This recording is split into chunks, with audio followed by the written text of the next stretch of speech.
reading and reviewing the material, what's your reactions that comes up for you. So what I mentioned is that it is a niche group or a particular topic that is not being talked about a lot. If not, a lot of our current generation right now with social media, a lot more people are now talking about their disabilities and actually becoming internet famous.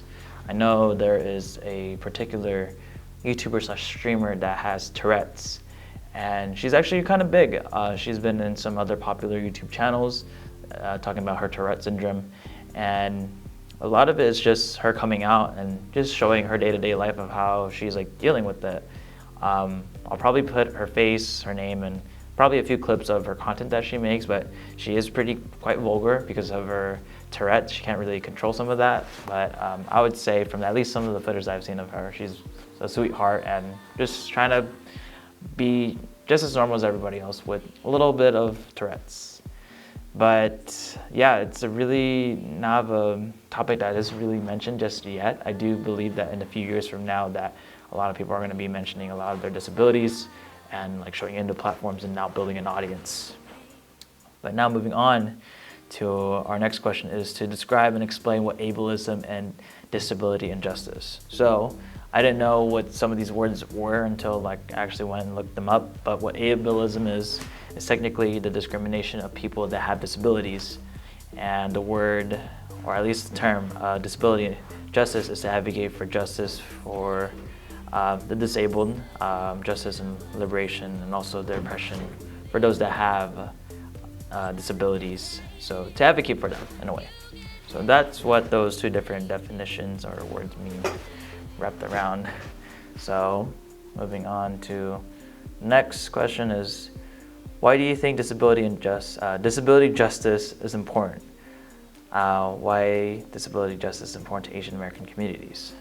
Man, I keep saying injustice for some reason, the video game. But so why is it important? Well, just like a lot of other cases, there are problems that are not solved within a particular set of a community, and they're trying to make a difference about it.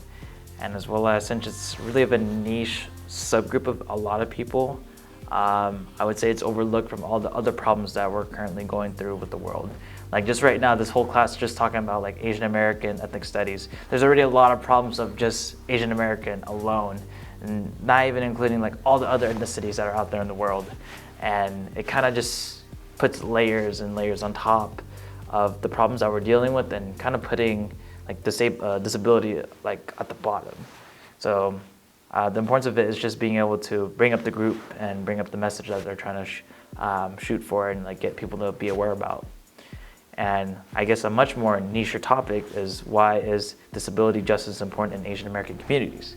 Well, a good chunk of us are part of that group, and it only gets smaller. That's why I mentioned in the beginning that it's a really niche topic.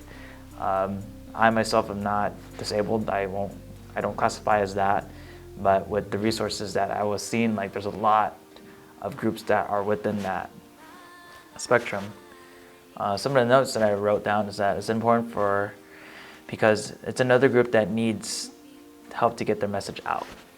That's what I mentioned. As well as, since it's now another group, it only brings more groups together to help each other out. Like what I mentioned in the previous module with Black and Asian solidarity, like if you have more groups coming together, you have ways to share resources, connections with people, and as well as just having the support of another group that has your back and your common interests as well.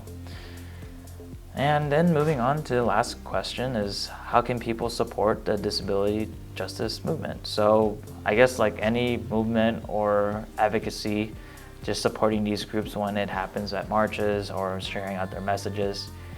I don't think there's any other methods than what's actually being happening right now. I know I'm not a person that, like, I would say would go out and do like the marches and such, because I personally have a lot of things that are going on in my life. But whatever's happening right now with the walks, social media, I think this is the same thing with this group, but it's just needs a little bit more help and a little bit more care and more insight for others to figure out and just really spread the message. But yeah, don't know how long this one will take, but that's really it.